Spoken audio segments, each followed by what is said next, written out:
mapunta na tayo. We are calling Pastor Arnold Garcia for message and exhortation. Pastor Arnold.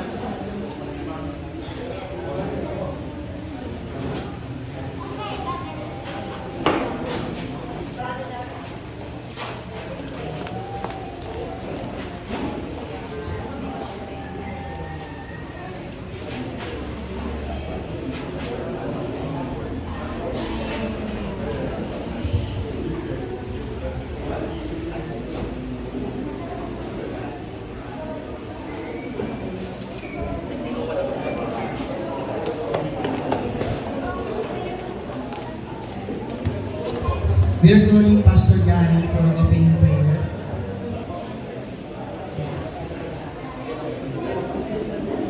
Kaya si Pastor Gary. Amen.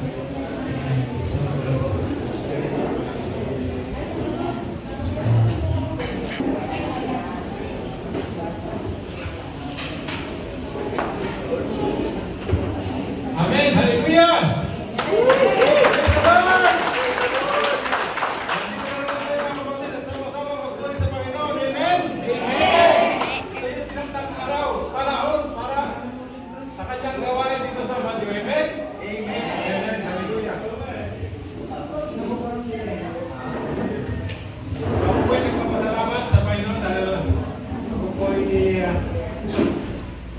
Nabigyan ng pribileyo na magamit sa araw na ito sa biyaya po at habag ng Panginoon. Hallelujah. So yung theme po natin this month ay in fullness of time. Sa Tagalog po, sa takdang panahon. Pero nga po, dumating yung ating tagapagligtas, walang iba kundi si Jesus Christ. So, sorry po, medyo nawali kasi meron po baptism na nangyari sa ngayon na madumating po magkuhan kaya medyo na rin po sa po. Hallelujah. So ito po yung tema po natin this month, in the fullness of time. Sa Tagalog po, sa Galatians 4 po, sabi po, ngunit ang dumating na ang takdang panahon, ito na po, dumating na po yung takdang panahon dito na po, yung kapanganakan ng Jesus Christ, amen? Sinugo ng Diyos ang kanyang anak, sa mundo, pinalak siya ng isang babae at namuhay sa ilalim ng kautosan. Tayo po'y manalangin. Hallelujah. Amang banal na makapangyarihan sa lahat, Ama, pinupuri ka namin, sinasamba, tinagtakila sa kabutihan mo, sa pag-ibig mo, sa bawat isa sa amin. Salamat sa araw na nila pinagkalugod sa amin, na pagpurihin ka, sambahin, pasalamatan, sa iyo pong ginawa para sa amin, O God. Hindi dahil sa iyo, Patagat, wala kaming kaligtasan. At salamat dahil na ito po yung panahon upang alalahanin po namin ay pong kapanganakan bilang tanda ng iyong pagdating dito sa mundo ito na 2,000 years ago kayo ay dumating na dinigtas ang bawat isa sa amin.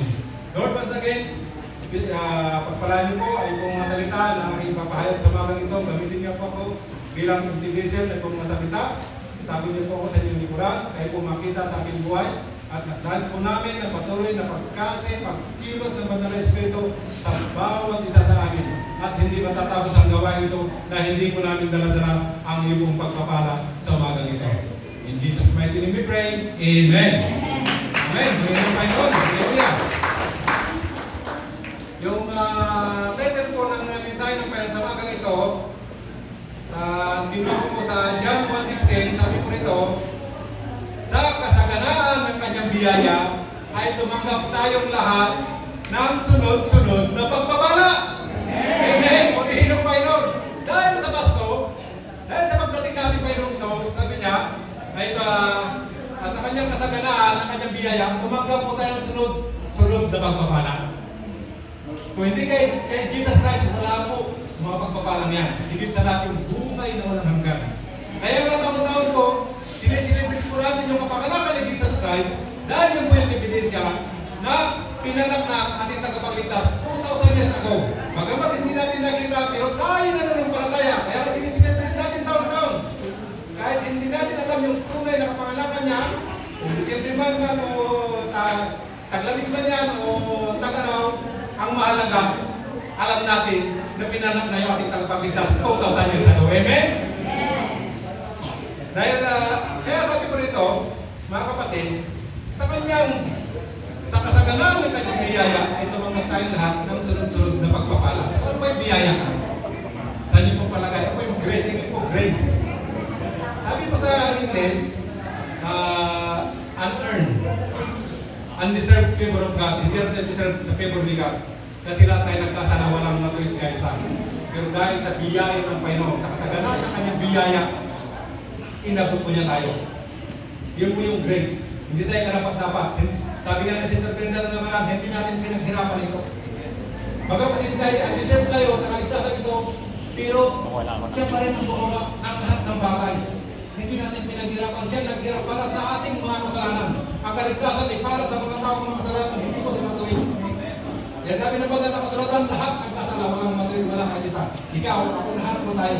Hindi tayo deserve sa favor ni God. Kaya sabi ng banal na kasulatan, because of your trespasses, you are dead. Sabi po dun sa Episo,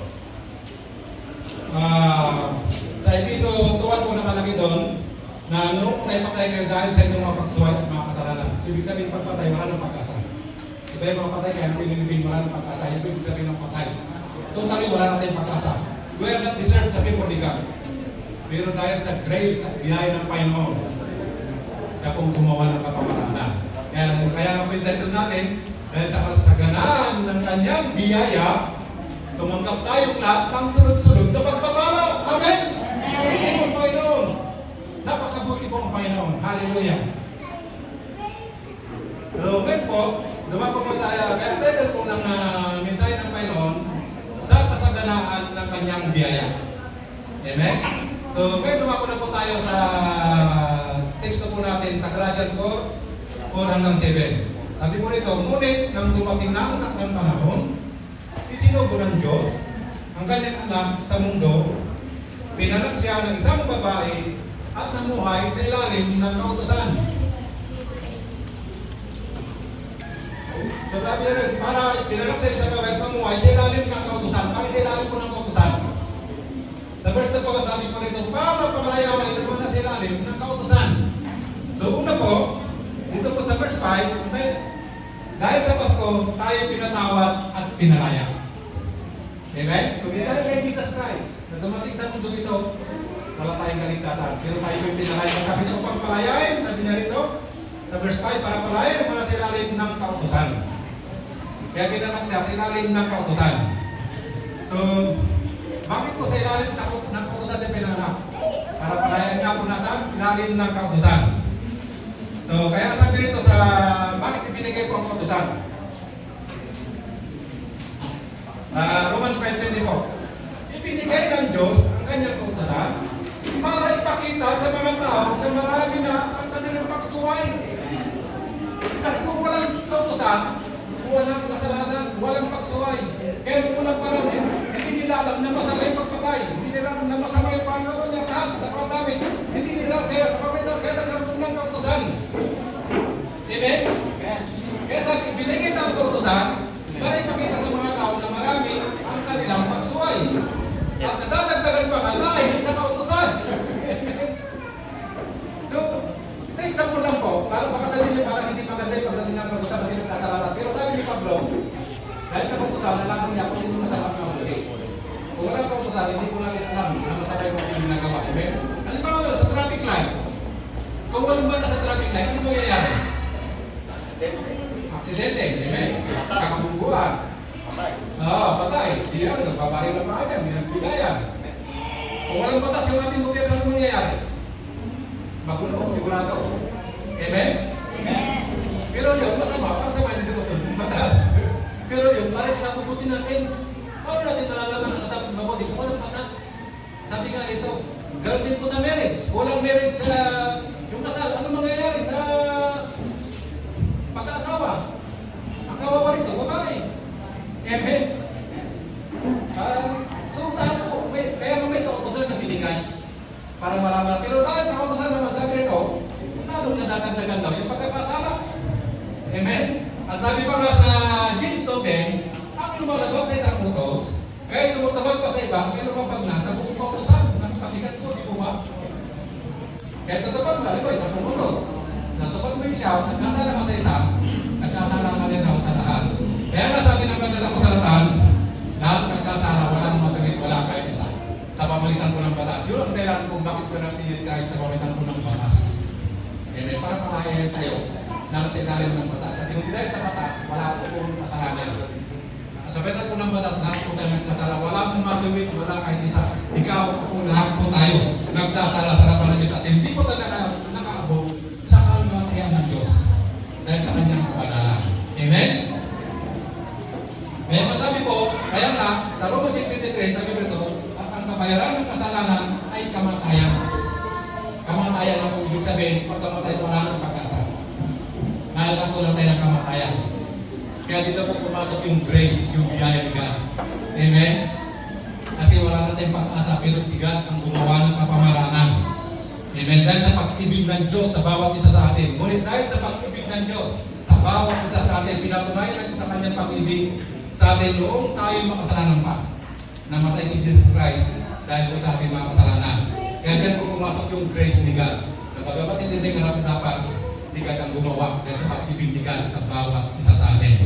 Tingnan po natin sa Romans 5:7-8. Mahirap mangyari ni Alan ni naman ang kanyang buhay alang-alang sa isang taong matuwid. Di ba mahirap? Yari mo ba yung buhay mo para sa isang taong matuwid? Halimbawa, ako yung buhay na siya para tutuwa yung kanyang buhay. Di ba mahirap kahit sa isang taong matuwid, mahirap? Masabi pa niya rito, kahit na maaaring may mga has na gumawa na dito, alang-alang sa isang taong mabuti. Meron daw po nalagat naman na mag-ari ng kanyang buhay, pero alang-alang pa rin sa isang taong mabuti. Ang mas mo siyalang yung buhay mo para sa mga taong makasalanan. Mas mahirap yun. Kaya sabi sa Romans 5, dito po sa 5, ngunit pinatunayan ng Diyos, sabi niya, ang kanyang pag-ibig sa atin. Nang mamatay si Kristo para sa atin nung tayo'y makasalanan pa. Tingnan niyo po, ganito pinatunayan niya sa kanyang pag-ibig sa bawat isa sa atin. Namatay siya sa krus ng Kalbaryo dahil sa ating mga kasalanan. Kaya naman po nakakawa nun. Di ba mag-alay ng buhay para sa isang taong mahirap? Ang pastor ko yung alay ng buhay mo para sa mga taong kasalanan na nagawa ni Jesus Christ. Sabi niya, pinakita niya ang kanyang pag-ibig sa bawat isa sa atin. Yung grace niya. Para tumanggap po tayo ng sunod-sunod na pagpapala. Una, kaligtasan. Amen. Kung nga po una, na pagpapala tinanggap natin, ito nga po dahil sa Pasko, tayo pa pinatawad at kinalaya sa pamamagitan ni Jesus Christ sa kanyang ginawa doon sa krus ng Kalbaryo. Amen? Hallelujah. So dito po, nung siya pa ako sa krus, nagkaroon po ng great.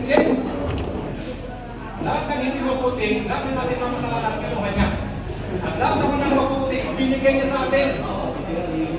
So siya pa ako sa krus. Tignan po natin sa 2 Corinthians 5:21. Kailanman, hindi nagkasala si Kristo. Kailanman hindi nagkasala si Kristo.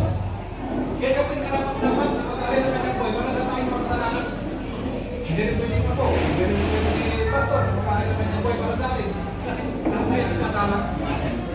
Dapat may isang taong matuwid. Dahil po yung isinisigaw ng batas. Amen? Kaya sabi niya, ngunit alang-alang sa atin, itinuring siyang makasalanan. Alang-alang daw sa atin, itinuring siyang makasalanan. Si Jesus makasalanan, si Jesus Christ makasalanan. Kasi kinuha niya lahat yung ating makasalanan. Lahat ng nawa ng kaway sa ating buhay, kinuha niya. Kaya sabi nito, para sa pamamagitan niya, may ituloy tayong matuwid sa harapan ng Diyos. Sa pamamagitan ng Jesus Christ tayo maging matuwid sa harapan ng Diyos. Kaya dito nagkaroon po ng great exchange. Exchange ako sa cross. Lahat ng hindi maganda sa atin at aming kasalanan ginawa niya. At ang kanyang pagkamatuwid ay bibigay sa atin. Kaya tingnan ko may gift eh. Palitan na regalo po yun. Nagkaroon po ng great exchange. Lahat ng hindi maganda sa ating buhay, yung mga kasalanan ginawa niya. Amen? Kaya sabi pa nga, dito po, tingnan po natin. Sa kanyang, sa 1 Peter 2:24, sa kanyang pagkamatay sa krus, sabi niya, pinasan niya yung ating mga kasalanan. Ibig sabihin, lahat ng ating mga kasalanan kinuha niya. Upang tayo'y mamatay na sa kasalanan kasi naitigan, mamatay na po tayo sa kasalanan. Kasi hindi natin kahit iwanan kasi lahat na tayo nagkasala. Walang matuwid, walang kahit isa. At namuhay ng ayon sa kalooban ng Diyos. Kasi naitigan na kasunod na mabuhay po tayo ayon sa kalooban ni God sa ating buhay. Hindi na po tayo. Kasi dati hindi natin kaya. Kasi Jesus Christ na po ang gumawa sa atin. At sa pamamagitan po ng kanyang marata at sugat, tayo po'y nagsigaling. Amen? Amen. Tayo po'y pinagaling. sa pamagitan po ng kanyang mga radios. Kaya lahat po ng hindi maganda ginawa niya, pinagbayaran niya lahat yan sa krus ng Kalbaryo. Upang tayo po magsigaling, una, sa pisikal, masay at karamdaman na yan. Pangalawa, material. Pangatlo, hindi sa lahat yung buhay na walang hanggan.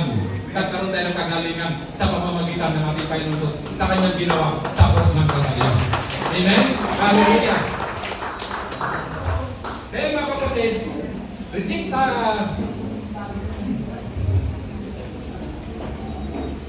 kaya mga kapatid, reject tayo sa Diyos kasi makasalanan tayo.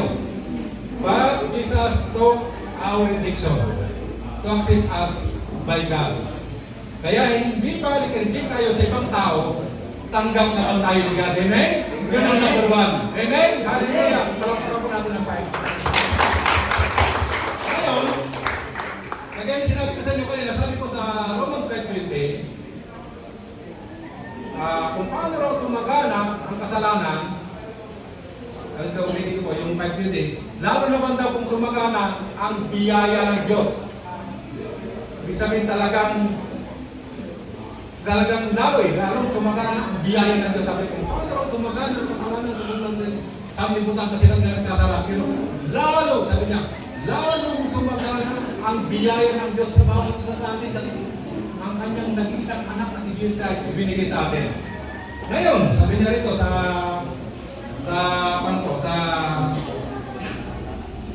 Romans 6:1-2, ano ngayon ang sasabihin natin tungkol dito? Patuloy pa ba tayong magkakasala upang sumagana sa atin ang kagandahan loob ng Diyos? Hindi. Tama po yun. Sabi po sa verse 2, hindi. Ibig sabihin pinagtira niya na hindi. Ibig sabihin, hindi talaga pwede. Kasi sabi niya kanina, kung paano lang sumagana ang kasalanan, lalong sumagana ang habag ng Diyos. Ngayon, tayo ba magpapatuloy pa sa pagkakasala para lalong sumagana ang habag ng Diyos? Sabi nito, hindi. Pero sabi nito, hindi lang hindi, kundi hindi. Sabi nito, amen. Bakit po? Kasi sabi niya, tayo patay na sa kasalanan, nakasama ni Kristo doon sa krus ng Kalbaryo. Amen? Kaya nga sabi ni Jesus, kaya Apostol Paul, ako'y namatay na kasama ni Kristo. Hindi naman siya namatay na kasama ni Kristo. Ako'y napako sa cross na kasama ni Kristo. Sabi ni Apostol Pablo. Pero hindi naman siya namatay. Hindi nga siya kabilang sa 12 putol. Siya po'y nahuli. Amen? Pati sa kamatay ni Jesus Christ, wala siya. Pero bakit yung spiritual kasi tumali? Spiritual, tayo patay na sa kasalanan kasi kanyang buhay, yung kanyang katawan, meron sa tao, nagsisimula yung ating makasalanan pisikal na namatay sa krus ng Kalbaryo. Kaya spiritually tayo ay namatay na sa ating buhay, sa ating lumang buhay na kasama na si Jesus Christ. Kaya hindi pwede sabihin tayo, patay na po tayo na kasama ni Kristo doon sa krus ng Kalbaryo. Amen? Amen. Hallelujah. So yun po yung unang pagpapala na binigay sa atin. Dahil sa Pasko, tayo po'y pinalaya at pinatawad. Pangalawa, dahil sa Pasko, tayo po'y naging anak ng Diyos. Sa verse 5 po. Sabi po sa verse 5, para palayain ang mga nasa ilalim ng kautusan, nang sa gayon maging anak tayo ng Diyos. Nang tayo pinalayan ang nasa ilalim ng kautusan sa ating mga kasalanan, tayo po'y nakabilang sa pamilya ng Diyos. Tayo po'y naging anak ng Diyos, sabi mo rito. Ibig sabihin pag-anak ka, nakapagmana ka. Sa lahat ng ari-arihan natin ang banda sa langit. Yan po sabi ng banal na kasulatan. Basahin po natin sa 2 Corinthians 5:17. Kaya kung ang sino may nakipag-isa, sabi mo rito, nakipag-isa kay Kristo,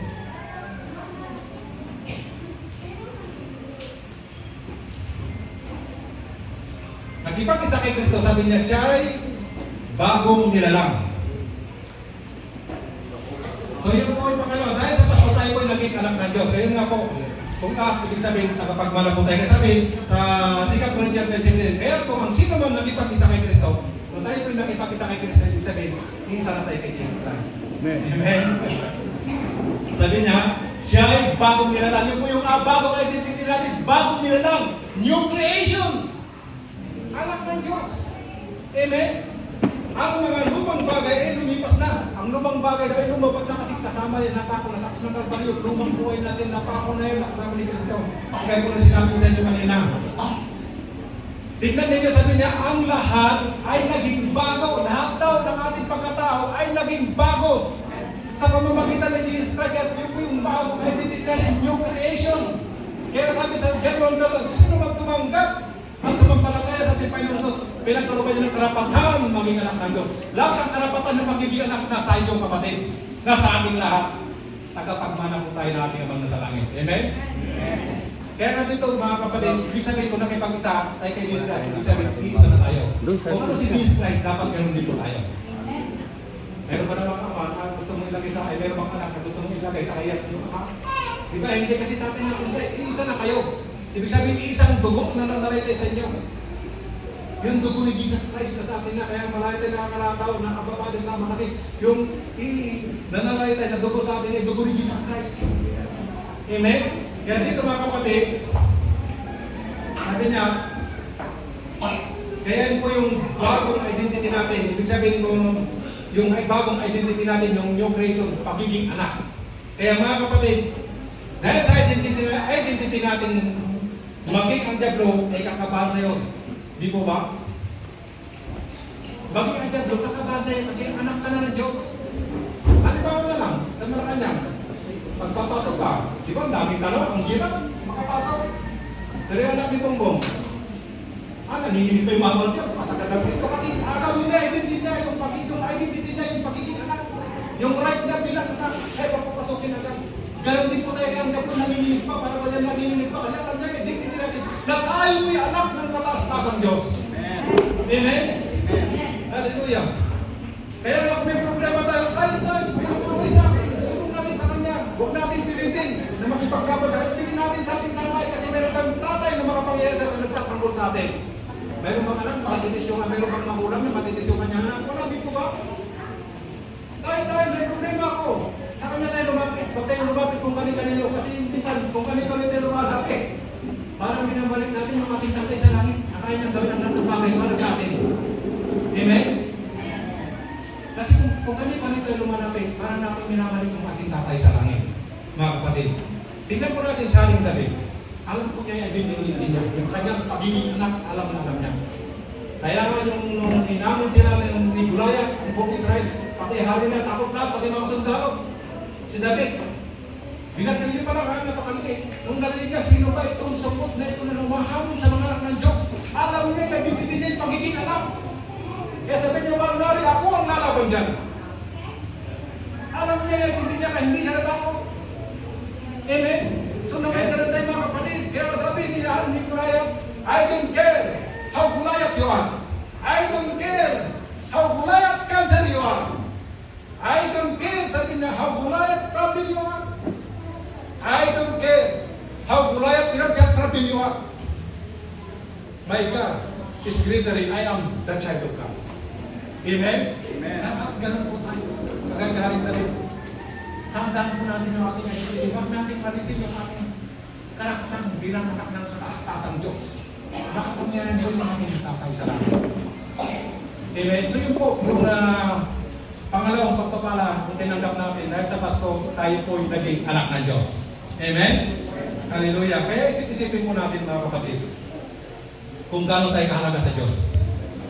Tayong lahat, sa dami ng tao sa buong mundo, pinili ka niya para ampunin at maging bahagi ng kanyang pamilya. Gano'n ang kahalaga sa harapan ng Diyos. Hindi yan libre. Kapalit ng buhay ni Jesus Christ na walang alaman tungkol sa suffering until he come a human to take the suffering of man. Amen? Hallelujah. Upon himself, para kung dinahin ng kasalanan at bigyan tayo ng kaligtasan. Yan ang ating Diyos. At yan ang tatay natin. Gusto kanya maging panalo. Amen? Amen. Hallelujah. Yan ang dahilan. Kapag nadapa ka, babangon ka. Kasi ayaw mong ilagay sa kanya ang iyong tatay. At ang kaligtasan yan, hindi mo pinaghirapan. Kaya babangon dahil ayaw mong ilagay sa kanya ang iyong tatay. Amen? So bilang tatay, matitis mo ba na nakikita mong talunan ng iyong anak? Hindi, di po ba? Siyempre hindi, kasi anak mo yan. So ganun din po yung ating tatay. Hindi ako matuloy yung ating tatay sa langit. Hallelujah. Yan ang Diyos natin at siya ang tatay natin. Gusto pa niya maging panalo.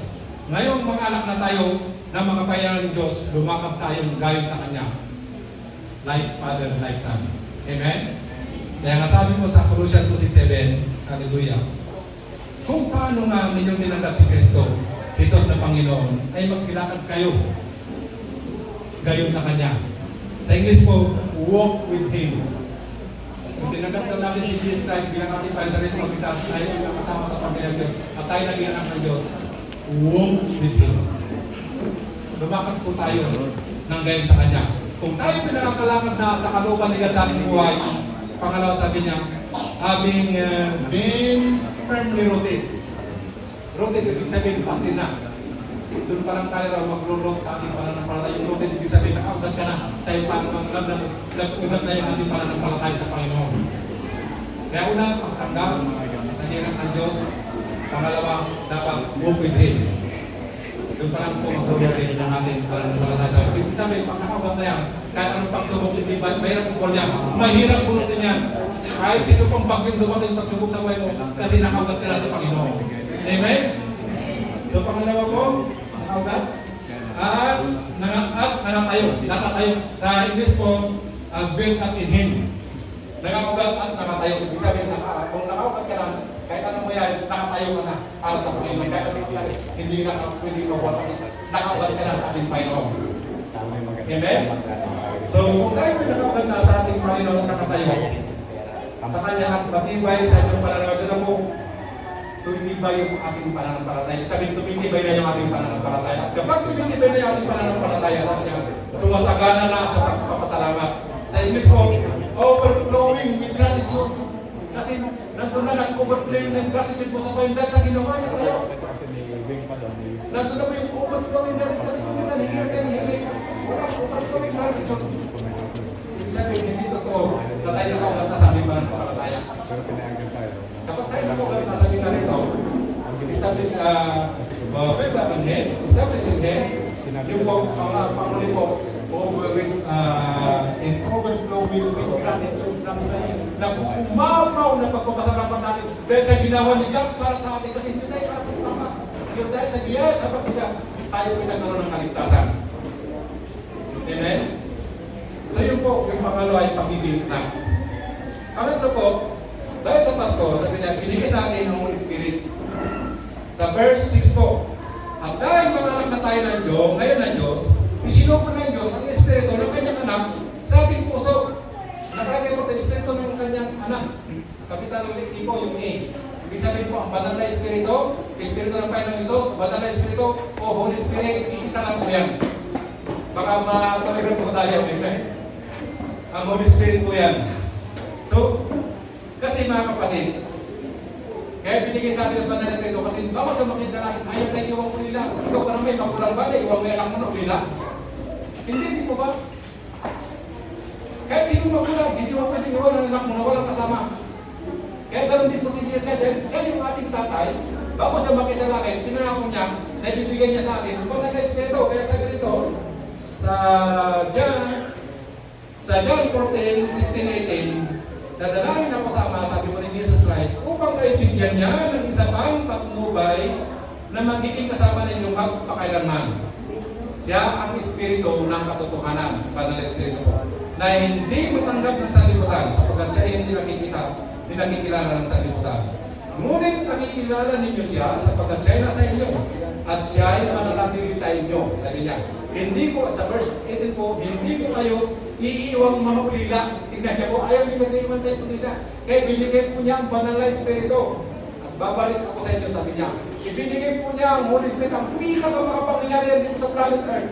Kasi nung namatay si Jesus Christ, ang banal na Espiritu ng pambubuhay kay Jesus Christ, tingnan niya po, binigay niya po, pinakatapos. Ang banal na Espiritu, yung pinakamakapangyarihan dito sa planet Earth. Walang iba kundi ang banal na Espiritu. Kaya ang banal na Espiritu ang kumikilo sa bawat isa sa atin ngayon. Amen? At kasama natin, sabi niya rito, magpakailanman ang banal na Espiritu. Ay, amen. Hallelujah. So, ano po yung ngayon? Ano po ang gagawin ng Holy Spirit sa atin? Bago binigay ang Holy Spirit. Sabi po sa Romans 8:27, tinutulungan tayo ng banal na Espiritu sa kahinaan natin. Hindi natin alam kung ano ang dapat natin ipanalangin. Tingnan niyo po sa ating mga kahinaan. Siya po tutulong sa atin. nyo napapansin, pag mayroon kang pangapatol kang hindi maganda, mayroon nagpapaalala sa atin. Kaya nasa sa'yo na kung sino pipiliin mo. Kasi may free will na nabigay sa atin na Diyos. Yun po yung Holy Spirit. Pag tinutulungan niya tayo ng Banal na Espiritu sa kailangan natin. Hindi natin alam kung anong dapat natin panalangin. Pati sa ating panalangin, sa panalangin, minsan nakapapansin mo, hindi mo bumukan, umiiyak ka na lang habang nananalangin. Yun po yung pagkilos ng Banal na Espiritu. Amen? Kaya ang Espiritu na rin ang namamagitan sa Diyos para sa atin, sa pamamagitan ng mga dahil na hindi natin kayang sabihin. At ang anumang nais sabihin ng Banal na Espiritu ay alam ng Diyos na siyang sumisiyasat sa puso ng mga tao. Sapagkat namamagitan ng Banal na Espiritu para sa mga mananampalataya, namamagitan ng Banal na Espiritu para sa ating mga mananampalataya, kasi kasama natin siya nandito sa atin kung ano ang ayon sa kalooban ng Diyos. Amen? Ngayon, Holy Spirit, ngayon, ang Holy Spirit din po, yung ating patnubay. Kanina siya po nag-lead sa atin. Tinutulungan niya. Kasi po siya po yung ating patnubay. Sa John 16:13, ngunit pagdating ng Espiritu, ng katotohanan sa Espiritu, papagpapayan niya kayo sa buong katotohanan. Sapagkat sasabihin niya ay hindi mula sa kanyang sarili, kundi yung kanyang narinig. At ipapayag na sa inyo ang mga mangyayari sa harap. Pararakalan niya ako sapagkat ang kami ng Espiritu mula sa akin ang ipapayag niya sa inyo. So siya raw po yung ating patnubay, ang Banal na Espiritu ng katotohanan. Papagpapayan na tayo na sa buong katotohanan. Kaya siya rin po pagkasabi sa atin sa inaarap, ibig sabihin, sundin mo lang ang kalumaligan, hindi ka mapapahamak kasi pag inaarap niya, ayag na sa'yo. Amen, ang Banal na Espiritu. Kaya paano mo malalaman? Ang Banal na Espiritu na sa'yo. Kasi dalawang klase po ang ating Banal na Espiritu sa yung faith with the Holy Spirit, yung pagkakayo po yan. Nung tinagam natin si Jesus Christ, we have the Holy Spirit already, nasa atin na. May pagkakaiba, kapag kailangan natin mapuspos ng Banal na Espiritu. May pagkakaiba yung having of the Holy Spirit sa kayong filled with the Holy Spirit. Amen? May pagkakaiba po yun. Tingnan po natin. Sabi po sa Episode 5:10, huwag kayong maglasing sa alak na naroon ang kawalan ng pagpipigil sa sarili. Di ba paglasing ka na wala na yung pagpipigil sa sarili mo? Lahat ng hindi kaya na nagagawa mo na, hindi mo na mapigil sa sarili mo kasi puspos ka ng Espiritu ng Aral. So ganoon din pong nais ni God. Sabi niya, mapuspos kayo ng Espiritu. Nais ni God na mapuspos tayo ng Espiritu. Sabi, pagpuspos ka ng Banal na Espiritu. Sabi, ang malabala ni God ang nasusunod sa'yo, hindi na ikaw. Amen? Mawawala yung pagpipigil mo sa sarili mo kasi siya na yung nasusunod sa buhay mo. Ang Banal na Espiritu. Yung po yung ibig sabihin ng puspos ng Banal na Espiritu sa iyong habi. May pagkakaiba po yun. Kung habi ko po yung Espiritu lang, ibig sabihin, hindi pa rin siya ang nasusunod sa buhay mo. Pero meron kang Banal na Espiritu at papalan sa'yo. Pero hindi mo siya sinusunod. Ang puspos na ibig sabihin, siya na ang nasusunod sa buhay mo. Siya para sa yung gawin, hindi sumunod sa kalooban ni God. Kasi mas alam niya, ikapuputi natin, kasi ikapuputi natin. Mas alam niya, pati inaarap natin, alam niya. Kaya wala tayong gawin kung hindi ang kalooban ng sundin ang kalooban ni God sa ating buhay. Kaya masabi sa Jeremiah 29:11 na I have to plan for you. Not harm you, but to prosper you. Amen? Mas maganda yung kalooban ni God kaya sa mga plano niya sa atin, sa mga plano natin, wala tayong gawin kung hindi ang sundin ang kalooban ni God sa buhay natin sa pamamagitan ng Banal na Espiritu. Ano natin malalaman? Sinusunod po natin ang kalooban ng Banal na Espiritu. Sabi ko rin po doon, mag-usap kayo sa isa't isa, sa verse 19 po, Episode 5:19. Mag-usap kayo sa isa't isa sa mga awit at mga himno at mga espiritual na awit. Ibig sabihin po, tayo ay palagi na nag-uusap sa salita ng Diyos at nagpupuli sa Panginoon. Ibig sabihin, filled ka ng Banal na Espiritu. Amen? At may espiritual na awit na at magpuri kayo sa Panginoon sa inyong puso. At nagpupuli ka tayo sa Panginoon sa pumitan mo na ating puso. At sa lahat ng mga bagay, sabi niya, magpasalamat kayo lagi. Nandun yung palagi mo yung overflowing gratitude kami natin na patuloy ka nagpapasalamat sa Panginoon. Yung may palatandaan na ikaw ay puspos sa Banal na Espiritu. At kung pinaparakaran mo palagi, ang Panginoon sa buhay mo sabihin, filled ka ng Banal na Espiritu. Kasi yung po sabihin sa verse 14, Sale. na pararangalan niya ako sapagkat tatanggapin ng Espiritu mula sa akin ay papayag niya sa inyo. Kasi ang ipakayag ng mga ng Espiritu sa atin, yung kaluban palagi ni Jesus Christ. Kaya pag sinusunod na po natin ang kaluban ni Jesus Christ sa ating puso, ibig sabihin, ang banal na Espiritu ay nasa atin. Amen? So bakit Holy Spirit? Involve ang lahat. Tapos lahat talaga. So bakit Holy Spirit ang bibigay niya? Tingnan po natin. Luke 11:13. Kung kayong masasama ay marunong magbigay ng mabubuting bagay sa mga anak ninyo, gaano pa kaya ang inyong amang nasa langit? Yung mga masasamang tatay daw ay marunong magbigay ng mabubuting bagay sa kanilang mga anak. Yung tatay pa lang, yung pa kayang tatay natin na nasa langit, ano po ibibigay niya? Sabi niya, ibibigay niya ang banal na Espiritu sa mga humihingi sa Kanya. Bakit banal na Espiritu ibibigay sa atin? Hindi yung hinihiling natin. Yung pinakatabis ang binigay niya ang banal na Espiritu. Bakit po? Kasi ang banal na Espiritu yung pinakamakapangyarihan dito sa planet Earth na kasama natin. Kaya wala tayong dapat ikatakot. Kaya sa ating panalangin, mga kapatid, ano po yung kailangan natin sa ating mga panalangin? Di ba supply? Di ba ba supply natin yung need natin araw-araw? Ngunit ang binigay sa atin ni Lord, hindi supply, kundi supplier. Amen? Walang ipapot ang banal na Espiritu. Amen? Pinagdapit yung binigay sa atin ng banal na Espiritu. Siya yung supply ng lahat ng ating mga kailangan. Amen? Hallelujah. Kaya walang iba kundi ang banal na Espiritu dahil siya ang pinakamakapangyarihan dito sa planet Earth. Amen? Hindi ba nakakamisyon? Amen? So kaya ang binigay sa bawat isa natin. Yan ang Diyos natin. Ang tatay natin. Ang Holy Spirit ay nasa atin. Amen? Hallelujah. So, pang-apat po na magkapalan tinanggap natin. Dahil sa Pasko tayo po, naging tagapagmana. Kasi kung minsan, anak ko ng Diyos, pero napapamana tayo. Hindi natin alam, parang gawin natin pagdating ng pagsuko. Nakakalimutan po natin ang identity natin, mga kapatid. Kaya nasabi sa verse 5, ngayon, hindi na tayo mga lipin, kundi mga anak. At kung mga anak tayo ng Diyos, tagapagmana rin na tayo ng mga pangako niya. So, lahat po ng pangako ni God, at pisikal, kagalingan, material, at higit sa nasa spiritual, yun po, tagapagmana mo tayo sa lahat ng ari-arihan ng ating mga nasa langit. Kaya ang sabi po sa Romans 8:17, na nagpapatunay po na tayo yung tagapagmana. Ibig sabihin, naulit na naman po yung tagapagmana. Ibig sabihin, mahalaga na kailangan malaman po natin. Kaya mga anak, tayo yung mga tagapagmana ng Diyos. At kasama yung tagapagmana ng Diyos, hindi natin kung gagawin natin. Pagdating na nga, pagkaroon, kani-kani tayo lumalapit kayo sa amin. Kung kani-kani tayo lumalapit, hindi tayo lumapit tayo sa ating tatay sa langit. Kung kani-kani tayo lumalapit, nagpapalip tayo, hindi natin alam kung kami natin.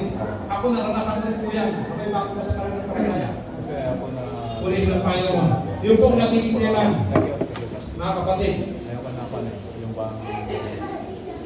So, tandaan natin mga kapatid, na napakayaman ng tatay natin sa langit.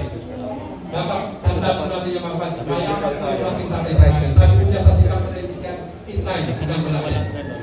Sapagkat nalalaman ninyo, ang biyaya ng ating Panginoon Diyos, dapat nandaw natin yun. Yung biyaya ng Diyos sa bawat isa sa atin. Na bagamat siya ay mayaman, sabi ko niya rito, bagamat daw mayaman yung ating Panginoon Diyos, sabi niya, dahil may nagpakatukha siya dahil sa inyo, upang sa pamamagitan ng karukahan, siyaman tayo. Purihin yung Panginoon. 2,000 years ago, pinangako niya ito. Pinagbayaran niya lahat kung sa magkakalbay, mayaman ang ating Panginoon sa Diyos, at pagkakang ng langit, at lupa, at mamita sa atin lahat ang nakikita natin dito. Ang Diyos natin pa saan nagdala ng lahat ng bagay. Gawin siya kayaman. Pero ang sabi niya, siya ay nagpakatukha upang tayo magsiyaman. Kaya nung bumama ko sa lupa, sa sabon siya kayaman. Pinagkakatiwalaan kasi hindi mo halata. Kita niyo po, yung sovereign God, pinanganak sa sabsaban. Dahil sa'yo, dahil sa ating lahat, upang na tayo magsiyaman. Pinagbayaran na niya lahat doon sa kusang Kalbaryo. Yung kahirapan sa pisikal, material, at spiritual. At higit po yung tunay na kayamanan po yung spiritual, yung tunay na walang hanggan na binigay sa atin ng Diyos. Tingnan nyo, sinasipay na alang-alang sa atin. Kaya ba't ka magpapanik mga kapatid? Kaya huwag po tayo mag-alala mga kapatid. Favorite version of life. Bahala si God sa atin. Dahil alam ng tatay natin ng lahat ng bagay ng ating Yung loob. most favorite. 2,000 years ago, binigyan na niyang lahat ng karapatan sa atin bilang mga anak.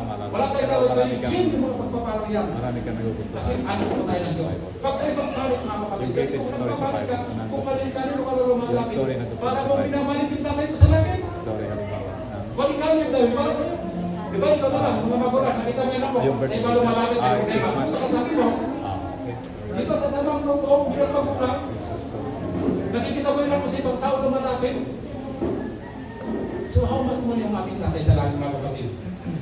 Kaya mga kapatid, huwag po tayo mag-alala. Alam na di ka tulad ng ating pangailangan. Ako sabi niya sa Matthew 6:31-34. Kaya, huwag kayong mag-alala na ba kayo kapatid sa pagkain.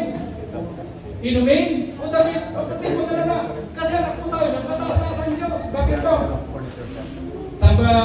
Alam na ng inyong Ama na nasa langit na kailangan ninyo ang lahat ng mga ito. Alam na po niya, ba't ka mag-alala? Wala kang gagawin. Kasi king yung times becomes sa bawat isa sa atin. Yan po sabi niya sa Matthew 6:31. Hanggang dito po. Pati sa 34, sabi niya sa verse 34. Kaya nga, huwag ninyo alalahanin sa bukas, pati bukas po, huwag mo alalahanin. Bahala si God siya. Bahala si God para sa'yo. Kasi minsan, pati kinabukas, sabi ng problema natin. Huwag na natin alalahanin pati araw ng bukas. Tandaan mo kapatid, anak po tayo ng mataas-taas ng Diyos. Tagapagpala po tayo ng lahat ng kanyang pag-aari. Hallelujah. Hallelujah. Alam niyo mga kapatid, napakasimple lang ang hinihindigan. Ito po yung isang principle na hinihindigan ng sa atin. Yung verse 33, 6:33. Ngunit higit sa lahat, ibig sabihin higit sa lahat, ito yung number 1 gawin natin. Ay bigyang halaga ninyo ang kaharian ng Diyos at ang mamuhay ng ayon sa kanyang kalooban. Ito lang po yung ating gagawin at bahala ni God sa rest sa lahat ng pangailangan natin. At sabi niya, ibibigay niya sa inyo ang lahat ng mga bagay na ito. Purihin mo Panginoon, din lang po unahin natin si God sa buhay natin. Magtiwala tayo sa kanya at sundin yung kanyang kalooban sa ating buhay at siya ang bahala sa iyo. Amen? Hallelujah. Mga kapatid, kung tayo nag-alinlangan pa sa pag-ibig ng Diyos sa atin, look at the cross. Tignan po natin yung cross ni Jesus Christ. Dapat sinasabi natin, I love you Lord. Hindi mo sabihin natin sa ating katabi, I love you Lord. I love you, Lord. I love you Lord. Love you, Lord. Amen. Naway po sa ating puso yan mga kapatid. Kapag sabi niya, gawin natin mga kapatid. Kapag sinabi mo, I love you Lord, gawin po natin. Kasi kung gano'n tayo kamahal ni God, bibigyan niya lahat, matitugtog niya lahat dahil sa atin. Dapat ipakita din natin ang ating pagmamahal sa Kanya. Kapag sinabi natin, I love you Lord, tapos galit ka naman sa iyong kapatid, ating kasawa, hindi totoo mahal natin si God. Nasa Bible din po yan. Sa Persian po nandun po yan. Kasi the more you closer to God, the more you see how simple you are. Habang napapalapit ka sa mga napapabal nakikita mo yung mga pagkakamali mo, yung mga pagkakasala mo. Kaya, Lord, kung nandun yung magbabago ka, nakikita mo rin yung pagkakamali mo. Kaya the more you closer to God, the more you see how simple you are. Sarapan ng Panginoon. Kaya the more you love God, the more you love your brother. The more na napapalapit ka sa Panginoon, the more na minamahal mo yung Panginoon, the more din po na minamahal natin yung ating kapatid, ang ating asawa, pamilya, patigil sa ating mga kapatid sa Panginoon. Amen? Kasi, our God is love. Amen? So, napakabuti po ni God sa bawat isa natin mga kapatid. Mga kapatid, kung kamingit ako tayo, ilang taon na tayo naglilingkod sa Panginoon, na mga kapatid, this is the time. Panindigan po natin ang ating pagiging hindi po dahil sa Kanya, wala po tayo kaligtasan. Salamat sa pag-ibigay sa mga kasay natin.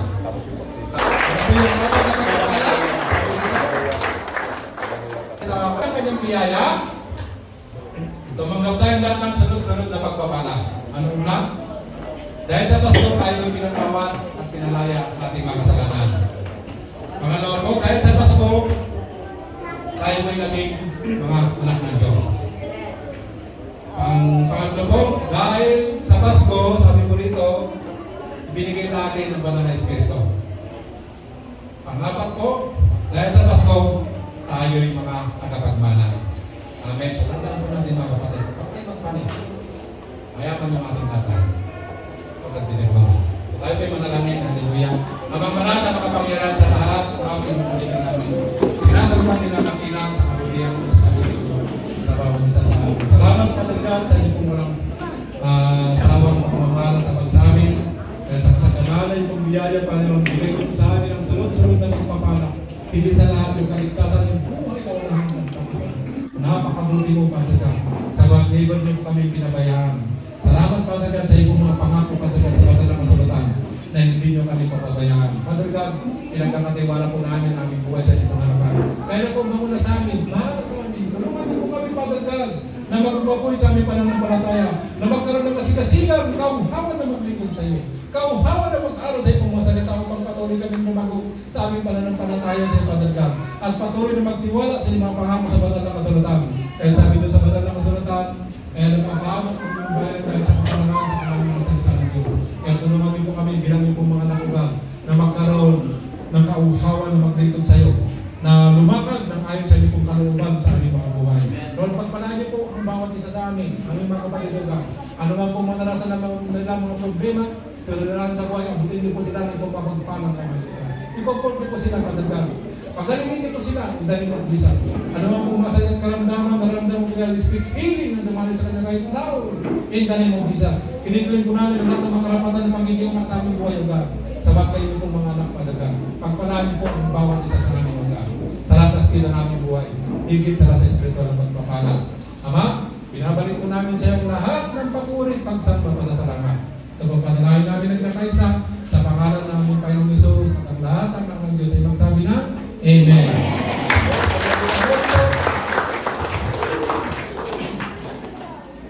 Dito kasama natin siya ngayon, walang ikaputin natin ang Panginoon sa Kristo. Pero kasama tayo, bahagi tayo sa pagkakuso ng ating Panginoon bilang isang pamilya. Magkasama tayo ng celebrate ng kasama sa Kanya. So, mensahe ng Pasko, in the fullness of time, natin na pamilya kay Pastor Mano ay isang paalala na dumating yung kaganapan ng kanyang layunin para sa buong sanlibutan upang tayo ay pagkaisahin at bigyan tayo ng pinakamahalaga at takinang pagpapala ng kanyang kaloob na regalo sa bawat isa. Yun yung kaligtasan. Ito ang Diwan Pasko. Sa nakikita natin sa labas, yung Diwan Pasko ay sa kaisipan ng karamihan. Nakikita natin doon sa mga dekorasyon natin, doon sa mga kanta, doon sa mga celebration natin, at sa napakaraming mga activities. Yun ang Diwa ng Pasko. Pero ang Diwa ng Pasko ay hindi yung palabas, kundi sa kalooban natin, sa ating pagkakilala sa Kanya. At siniselebrate natin ito sa gusto natin bigyan ng papuri at pahalaga kung tayo nagkakatingin tayo na siya ang Diwa ng Pasko. Ang ating Panginoon Jesus ay nagbigay ng kaligtasan. At pasalamat tayo sapagkat dumating yung unang Pasko. Kasi kung hindi dumating yung unang Pasko, ano mangyayari sa atin? Wala tayong kaligtasan. Kung kaya bigyan natin ng pangunahing pansin, atensyon at pagpapahalaga ang mensahe ng Pasko nito. Sapagkat ang pinakasentro, hindi ako, hindi si Pastor Arnold, hindi si Pastor Gary, hindi si Pastor Alan, hindi ang bawat isa, kundi ang ating Panginoon Jesus sapagkat dala niya ang kaligtasan para sa atin, para sa bawat isa. So pasalamatan natin sapagkat binigyan tayo ng panahon, pagkakataon, binigyan tayo ng lugar, at binigyan tayo ng pagkakatipong kagaya nito, at binigyan tayo ng napakahalagang pagpapala ng ating Panginoon Diyos sa presensya ng Kanyang banal na Espiritu. At nawa, pagpalayan ang lahat. At gusto ko i-take an opportunity nito sa ating napakinggan sapagkat ang dalang mensahe ng Pasko patungkol sa ating kaligtasan. Gusto ko po i-challenge doon sa ating napakinggan sa ngayon at bigyan natin ng halaga ang salita ng ating Panginoon. Sapagkat nais ng ating Panginoon Diyos na kayo ay yakapin niya ang bawat isa sa atin. Dalhan kayo, dalhan tayo ng pagpapala at ng biyaya ng ating Panginoon. Hindi lang sa ating pisikal na kondisyon, ganun din sa ating spiritual na kondisyon. Ang buhay natin ay pansamantala lang. Pero ang dulot ng Pasko at ang epekto nito para sa mga nagtitiwala sa atin ay may dalang regalo ng buhay na walang hanggan. Ang sabi nga ng ating Panginoon sa Kristo, ganoon na lamang ang pag-ibig ng Diyos sa sanlibutan. At ibinigay niya ang kanyang bugtong na anak na kung sino man ang magtiwala sa Kanya ay hindi mapapahamak kundi magkaroon ng buhay na walang hanggan. Kaya dumating si Jesus Christ, binigay ng Ama ang kanyang anak. Napakalaga para sa atin. Hindi na kailangan pumunta sa rito. Pero ginawa niya, kalooban niya, sapagkat nais niya na makasama ang bawat isa doon sa kanyang kalagayan. At kung nais natin ang bawat isa, gusto ko yung naman mag-isa tayo, pagtiwalaan natin. Sapagkat hindi ito biro, ito ay seryosohan. Ang buhay natin dito, maraming hamon, maraming problema. Pero binibigyan ng kahulugan ng ating Panginoon ang buhay natin sa pamagitan ng ating pagtitiwala sa Kanya. Sapagkat lahat ng pagtitiis, lahat ng paghihirap natin, hindi kapalit tayo kung tayo nagtitiwala sa Kanya. At gusto ko po kayong matiyahan, sa sino man nagtitiwala, at gusto magtiwala sa ating Panginoon, ibigay niya ang kanyang buhay sa ating Panginoon Jesus. Tanggapin siya bilang Panginoon at sariling tagapagligtas. Kung ikaw yon, gusto kita ipanalangin at gusto ko na magkaroon ka ng pagpapala at ang buhay sa ating Panginoon Diyos. Pwede ba tayo tumila? At nais ko na niya ang pagpapala. Kaya sa napakinggan natin. At tayo sa mensahe, doon sa puso na ipinagkatiwalaan at ipinahayag sa iyo dahil sa dakilang pagpapala ng ating Panginoon Diyos. Na kung tatagapin mo siya, sabi ng ating Panginoon, ang lahat ng lumalapit sa akin, kailanman ay hindi ko itataboy. John 6:37. So kung ikaw yun, lalapit sa ating Panginoon, bibigyan mo siya ng puwang sa puso. Kahit ngayon. Hindi mahalaga kung ano yung naging kasaysayan ng buhay mo. Ang mahalaga ay ngayon at yung darating na panahon at ang dulot ng Pasko ng kaligtasan na magbibigay sa iyo ng walang hanggang pakikipag-isa ang buhay ng buhay. Ito yung galing sa Kanya mismo, sa tronong ng kaluwalhatian, sapagkat tayo ng Panginoon, isama ka sa Kanyang paraiso. So kung ikaw yun, nais mo na maranasan, tanggapin ang ating Panginoon Jesus bilang sariling Panginoon at tagapagligtas sa buhay. Pwede ba na ibigay mo ang buhay mo sa Kanya? At kung nais mo tanggapin si Jesus Christ, karoon ka ng kaligtasan sa Kanya, wala na yan. At gagabayan ka niya, magpapalayan niya ang buhay mo. Hindi ka hiwalay ng ating Panginoon. Pwede ko ba makita ang kamay mo? Pwede ba itaas ang kamay mo? Hallelujah. Praise the Lord. Praise the Lord. Hallelujah. Pwede ko ba kayong paunahan sa isang panalangin? Mariin nyo na panalangin mo ay sarili niyo. Gagabayan ko lang kayo. Lalapit tayo sa Panginoon. At tanggapin natin ang ating Panginoon Jesus sa buhay mo bilang Panginoon at tagapagligtas. Sapagkat sinabi ng Biblia, but those who believe in Him, even to those who believe in His name, He will give the authority to become the children of God. Ang pagiging anak ng Diyos, hindi lang ito dahil sa ako'y nagkasala. Ako'y nagkulang sa iyo. Naunawaan ko na wala akong magagawa sa aking sariling kaya upang iligtas ko ang aking buhay. Subalit ngayon, ayon sa inyong pangako, ako'y magtitiwala sa inyo. Tatanggapin kita bilang Panginoon at tagapagligtas ng buhay ko. Ang sabi niyo, Panginoong Jesus, hindi ako mapapahamak, kundi ako ay bibigyan mo ang buhay na wala hanggan. Panginoong Jesus, patawarin niyo po ako sa lahat ng kasalanan na aking nagawa sa inyo. Salamat, Panginoong Jesus, sa inyong dugo na nabuhos sa krus ng Kalbaryo na ako'y niligtas niyo. Binigyan niyo ng buhay. Binigyan niyo ng inyong atensyon. Ngayon ay ibigin niyo. Nais Nais ko po, Panginoong Jesus, masunod sa inyo. Tinatanggap kita bilang sariling Panginoon at tagapagligtas ng buhay.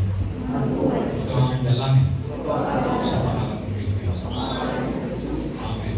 Amen. Ako na lang nanalangin sa inyo. Amen. Hallelujah. Maraming salamat, Panginoon Diyos, sa mga tao ito.